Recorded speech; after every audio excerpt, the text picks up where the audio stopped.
जय गुरुदेव everyone.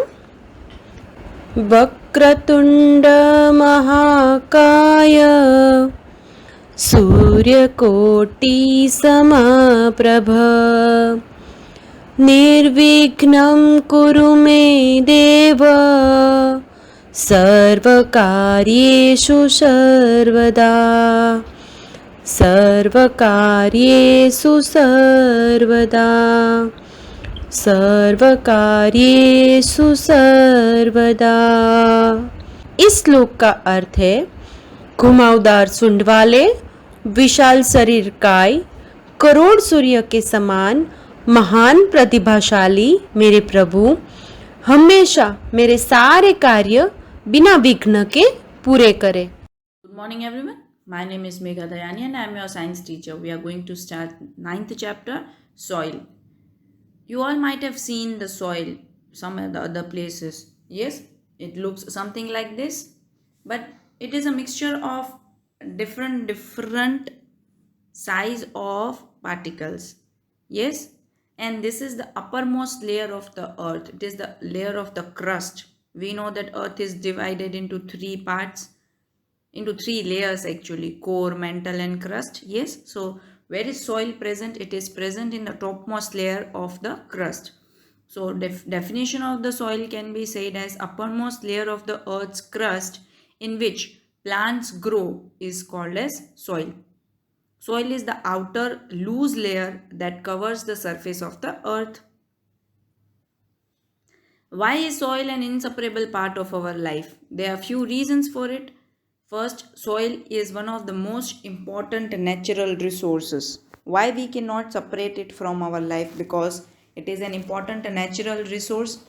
What are the reasons? First one, medium of the plant growth.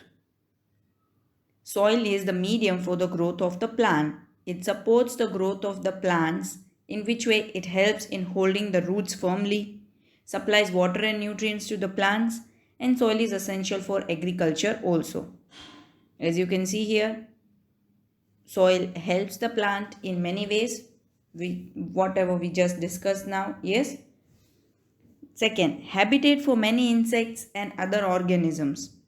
It is a home for many micro and macro organisms. Micro मतलब एकदम छोटे छोटे जो organisms होते हैं, मैक्रो मतलब माइक्रो से थोड़े बड़े होते हैं, उन्हें मैक्रो बोला जाता है, जैसे कि bacteria, fungi, earthworms, ends, termites, insects, rodents. Okay, our soil is medium for all these insects and organisms. Even we get the certain plants, fruits. We get plants from certain fruits. Soil is necessary for the agriculture also, as we saw in the first part. So here is that photograph. We can obtain apple, mango, tomatoes, grains, cotton. All these is possible to obtain only because of the soil, and it is a habitat for many of these organisms. Yes.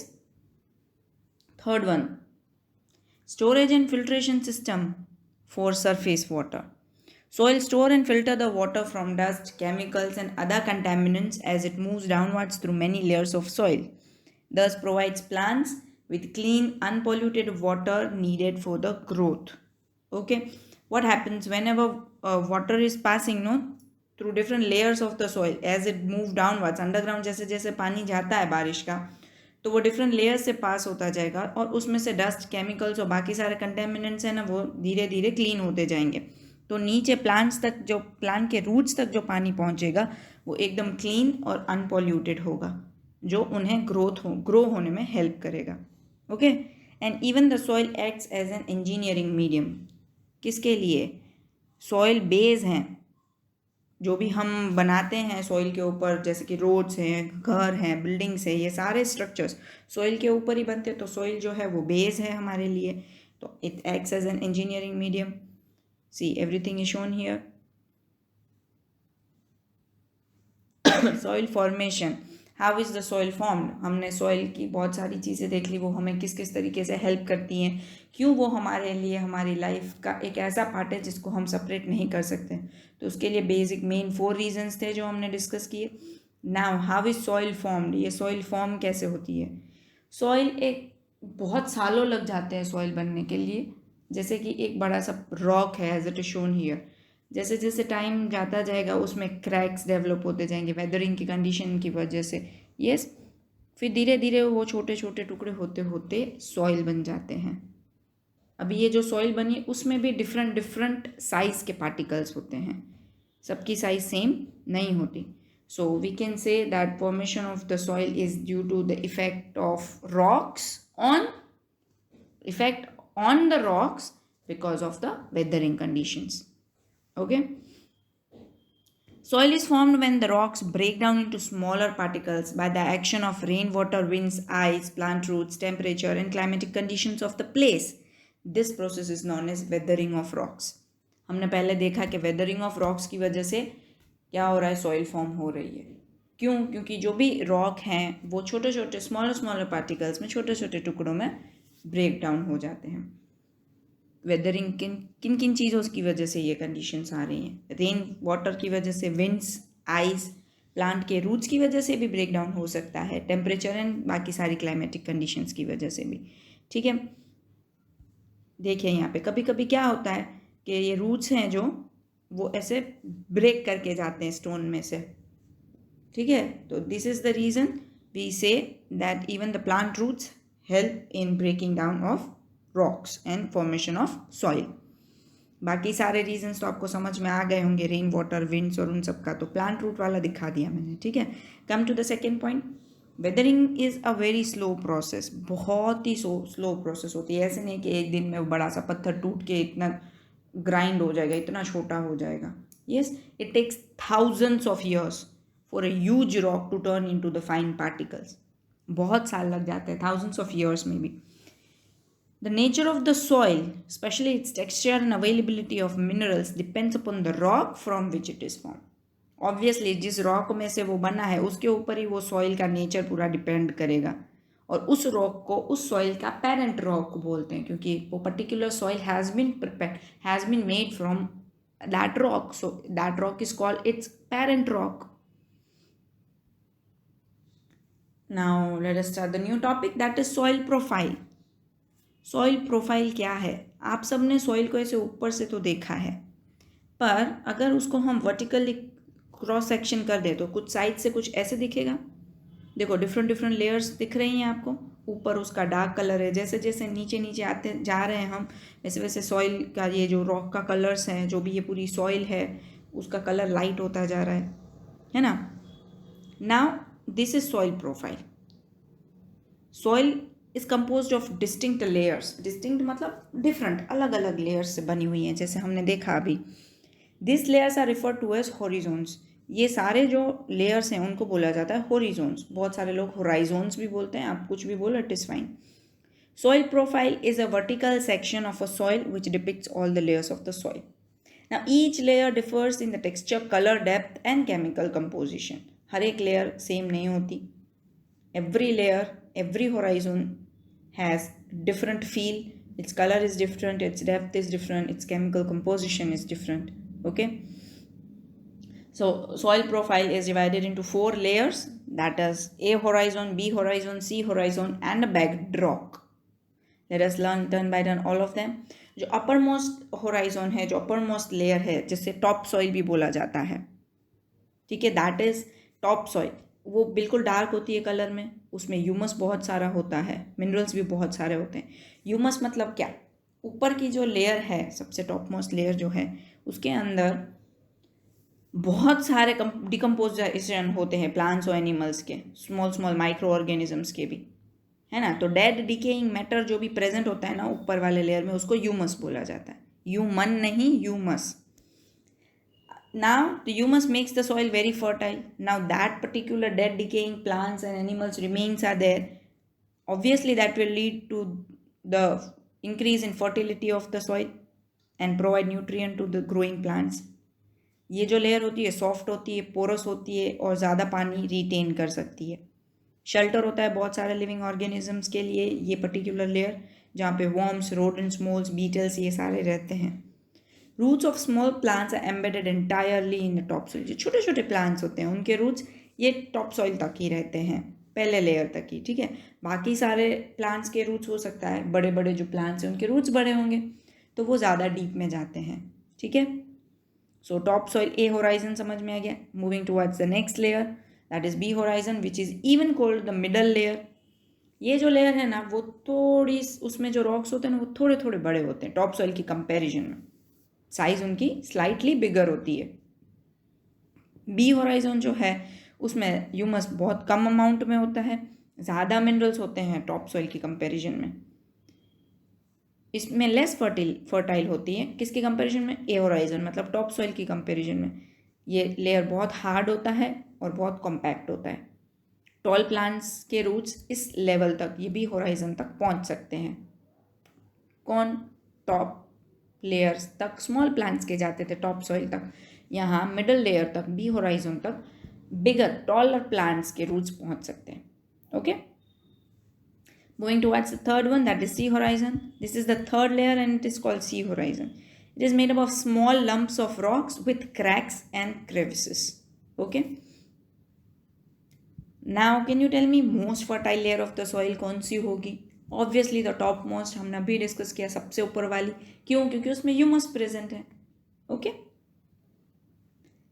Let us learn about soil particles. Soil formation देख लिया. Soil particles rocks में से weathering हो के बन रहे थे. क्या होते हैं ये, हमने देखा ना, ये वेदरिंग कंडीशंस की वजह से सॉइल फॉर्मेशन हो रहा था. डिफरेंट डिफरेंट पार्टिकल्स होते हैं डिफरेंट डिफरेंट साइज़ के. तो उनको बेसिकली 3 कैटेगरीज में डिवाइड किया जाता है, सैंड, सिल्ट एंड क्ले. जो पार्टिकल्स की साइज़ 2 या तो 0.02 mm के बीच की है उन पार्टिकल्स को बोला जाता है sand. The particles whose size is between 0.02 0.002 mm के बीच में तो सिल्ट, और जिनकी साइज लेस देन 0.002 mm है उनको क्ले बोला जाता है. तो हम ऐसे याद रख सकते हैं कि सैंड पार्टिकल्स की size is greater than the particles of the silt and silts size, particles of silt size is bigger than the clay particles size. तो नीचे लास्ट एकदम सीक्वेंस दिया है, उस सीक्वेंस में याद रखेंगे sand greater than silt greater than clay. Okay, now those particles whose size is even greater than 2 mm, 2 से भी बड़ी, 2 और 0.02 mm के बीच है तो सैंड है सबसे बड़ा. पर if the size of the particle is greater than 2 mm तो उसे क्या बोला जाता है, ग्रेवल या तो स्टोन. जो छोटे छोटे पत्थर होते हैं ना, एकदम पार्टिकल्स नहीं, जो छोटे छोटे पत्थर होते हैं जिनकी साइज ग्रेटर देन 2 mm है उन्हें ग्रेवल या तो स्टोन बोला जाता है. Okay, so these are basically the size of the soil particles. Let us try to find out the presence of different sized particles in soil. एक experiment करना है सॉइल पार्टिकल समझने के लिए. तो उसके लिए क्या लेंगे, थोड़ी सी मिट्टी. yes, we will take a little bit of soil, break the clump with your hand to powder it. फिर वो सॉइल का क्लम्प पूरा लेके अपने हाथ से ही उसको पाउडर फॉर्म में कन्वर्ट कर दीजिए. एक ग्लास टम्बलर लीजिए, उसमें 3/4 क्वार्टर्स तक पानी भरिए. फिर ये आपके हाथ में जो मिट्टी है, whatever salt you are having in your hand, put it into that glass. Okay, now stir well with the stick to dissolve the soil. उसको मिक्स कीजिए पूरा स्टिक लेके. फिर उसको थोड़ी देर के लिए ऐसे ही छोड़ दीजिए अनडिस्टर्ब, उसको टच नहीं करिए, just leave it as it is. After few minutes know what you will observe, you will see that layers of the particles of different sizes, as it is shown here in the diagram that is given on the right side. You will see different layers here. Yes, now let us do another activity in which we are taking 3 jars like this, A, B, C. You can see in all three particles are present: sand, silt and clay, sand, silt and clay, sand, silt and clay, in all 3. Yes, but proportions are different. पहले वाले में देखो sand का ज़्यादा है which is shown in yellow colour. दूसरे वाले में तीनों ऑलमोस्ट सेम है. इन सी तीसरे वाले में देखो क्ले ग्रीन कलर का जो है उसकी साइज ज़्यादा है. To understand this soil types, instead most of the soil जो भी होती है वो इन तीनों का कॉम्बिनेशन ही होती हैं, sand, silt and clay. But उनके प्रोपोर्शंस क्या हैं? पार्टिकल्स की साइज तो अलग अलग है पर उनके प्रोपोर्शन क्या है? जैसे हमने यहाँ पे देखा ना, कुछ ज़्यादा था कुछ कम था. पहले वाले में सैंड ज़्यादा है, वैसे उनके प्रोपोर्शंस के हिसाब से सॉइल जो है it is classified into main 3 types: Sandy soil, clay soil, loamy soil. Okay, सबसे पहले सैंडी सॉइल की बात करते हैं। सैंडी सॉइल क्या है? ऐसी सॉइल जिसमें बिगर पार्टिकल्स का प्रोपोर्शन ज़्यादा है। बिगर पार्टिकल्स किसके होते हैं? बिग पार्टिकल्स सैंड के, उसकी साइज 2 से 0.02 mm तक होती है। सो उस सॉइल को बोला जाएगा सैंडी सॉइल। क्लेई सॉइल का प्रोपोर्शन ऐसा होता है जिसमें तीनों sand, silt and clay same proportion में नहीं होते। ठीक है, जैसे सैंडी में भी नहीं थे, जो बिग पार्टिकल्स थे सैंड के वो ज़्यादा थे। इसमें जो फाइन पार्टिकल्स हैं जो रिलेटिवली हायर होते हैं, फाइन पार्टिकल्स मतलब एकदम छोटे छोटे पार्टिकल्स जो हैं वो ज़्यादा होते हैं, उन्हें बोला जाता है क्लेई सॉइल। पर अगर तीनों सेम हैं, लार्ज पार्टिकल्स और फाइन पार्टिकल्स सेम है सब कुछ, तो उसे बोला जाएगा लोमी सॉइल। ओके, तो पहले वाले देखो यहाँ पे जो ए हमारा था उसमें सैंड पार्टिकल्स ज़्यादा हैं तो सैंडी सॉइल हो गया। दूसरे में तीनों ऑलमोस्ट सेम है, so that is called as loamy soil. तीसरे में देखो क्ले पार्टिकल्स ज़्यादा है ना, so it is called as clayey soil. Clear everyone? Sandy, loamy and clayey soil. Sandy soil के बारे में कुछ लर्न करते हैं। वो ऐसी सॉइल है जिसमें सैंड पार्टिकल ज़्यादा होते हैं और बहुत बड़े होते हैं सैंड पार्टिकल्स जो हैं वो। They can not fit closely to each other. हमने देखा था ना, उसमें पार्टिकल साइज ज़्यादा थी, वो एक दूसरे के साथ क्लोजली नहीं फिट आते। सो उनके बीच में स्पेस ज़्यादा होती है, इसलिए वहाँ पे एयर होगी। So we can say that sandy soil is well aerated, उसमें एयर ज़्यादा होती है। Water can drain quickly through the space between the sand particles. जैसे ही आप पानी डालोगे तो उनके बीच में तो स्पेस है, तो वो तो जल्दी से ड्रेन कर जाएगा, वो होल्ड नहीं कर पाएंगे पानी को, मॉइस्चर ज़्यादा होल्ड नहीं कर पाएंगे, इसीलिए प्लांट्स इसमें अच्छे से ग्रो नहीं हो सकते सैंडी सॉइल में। सैंडी सॉइल्स जो है उसमें न्यूट्रिएंट्स भी बहुत कम होते हैं, तो उनकी लो न्यूट्रिएंट होल्डिंग कैपेसिटी होती है। ठीक है, see you can see here particles of sand दिख रहा है ना, बीच कितने बड़े बड़े, तो बीच में वो फिट नहीं आ रहे एक दूसरे के, तो बीच में एयर है, वाटर भी बिल्कुल ड्रेन कर जाएगा। ओके, वहाँ पे प्लांट्स ज़्यादा ग्रो नहीं कर सकते क्योंकि न्यूट्रिएंट ही नहीं होते, ना वाटर होल्डिंग कैपेसिटी है। Coming to the next one, clay soil. Clay particles जो हैं वो बहुत छोटे होते हैं, स्मॉलर इन साइज होते हैं सैंड पार्टिकल्स की कंपैरिजन में, पर वो एकदम टाइटली पैक्ड होते हैं टुगेदर, बहुत कम स्पेस होती है उनके बीच में, तो कम एयर होगी, इसलिए वो वेल एरेटेड नहीं है, पुअर एरेशन है उनके पास। बट सैंडी सॉइल से ऑपोजिट, ये वाटर जो है ये टाइनी टाइनी गैप्स के बीच में होल्ड कर सकते हैं। ठीक है, इसलिए they hold more water Sandy soil की कंपैरिजन में। वाटर जो है वो स्लोली ड्रेन होगा, नीचे एकदम पास नहीं हो जाएगा, धीरे धीरे जाएगा, इसीलिए क्लेई सॉइल जो होती है वो बहुत स्टिकी होती है। और ये पोट्स बनाने में, ब्रिक्स बनाने में, टॉयज, स्टेच्यूज, ये सारी चीज़ें बनाने में काम आते हैं। You can see here the clay particles size is less than 0.02 mm. Yes, ये सारी चीज़ें बनाने में काम आती है ये वाली मिट्टी, clay soil. Moving towards the third one, that is loamy soil. Best top soil होती है ये, टॉप सॉइल जहाँ पे प्लांट्स ग्रो होते हैं, ये सबसे बेस्ट है। क्यों? क्योंकि यहाँ इसमें तीनों मिक्सचर्स प्रॉपर होते हैं, सैंड, सिल्ट एंड क्ले का। लोमी सॉइल जो है उसमें ह्यूमस होता है, तो ऑब्वियसली फर्टिलिटी ज़्यादा होगी सॉइल की। It has the right water holding capacity which is required for the growth of the plant, क्योंकि उनके पार्टिकल्स कितने एकदम फाइन हैं, तो वहाँ पे वाटर होल्डिंग कैपेसिटी उतनी ही है जितनी प्लांट के ग्रोथ को ज़रूरी होती है। It is also well aerated due to presence of large particles. इसमें लार्ज पार्टिकल्स भी हैं ही ना साथ साथ में, तो इसीलिए ये वेल एरेटेड भी है। Okay, now tell me which type of soil has the highest water holding capacity? Obviously loamy soil, it is holding most of the water. उससे कम किस में? क्लेई में। उससे कम किस में? सैंडी में। सैंडी में तो होल्ड ही नहीं हो रहा था, पास हो जा रहा था क्योंकि पार्टिकल साइज बड़ी है। Clear? That's it for today. Next things we will learn in the next session. Till then, stay happy, stay healthy, learn well, eat well. Thank you so much.